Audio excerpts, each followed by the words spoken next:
मनुजुग पक्ष प्रत्यक्ष होत मिटि जात जमुन जल। कह तारा घन ठगन लोकत प्रगटत शशि अविकल। प्रस्तुत काव्य पंक्तियों में भारतेंदु हरिश्चंद्र जी ने यमुना जी के जल में छिपते प्रकट होते चंद्रमा का अलंकारिक वर्णन किया है। भारतेंदु जी कहते हैं कि पूर्णिमा के दिन यमुना जी के जल में चंद्रमा का पूर्ण प्रतिबिंब पड़ रहा है, जिसे देखकर ऐसा लगता है कि मानो चंद्रमा दोनों पक्षों कृष्ण पक्ष और शुक्ल पक्ष में प्रकट होता है और यमुना जी के जल में विलीन हो जाता है।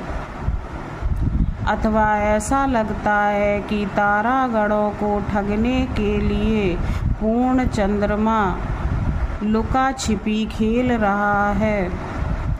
कै कालिंदी नीर तरंग जितो उपजावत। तितनो ही धरि रूप मिलन हित तासो धावत। अथवा ऐसा लगता है कि यमुना जी के जल में जितनी तरंगें उत्पन्न होती हैं, चंद्रमा उतने ही रूप धारण करके उनसे मिलने के लिए दौड़ पड़ता है। कै बहुत रजत चकई चलत, कै फुआर जल उच्छरत।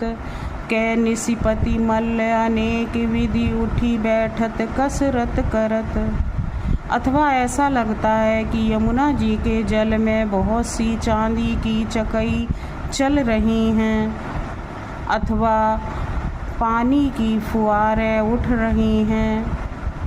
अथवा ऐसा लगता है कि चंद्रमा रूपी पहलवान अनेक प्रकार की उठने बैठने की कसरतें कर रहा है। कहने का भाव यह है कि चंद्रमा श्वेत वर्ण का है और यमुना जी का जल श्याम है। दोनों मिलकर बहुत सुंदर दृश्य प्रस्तुत कर रहे हैं।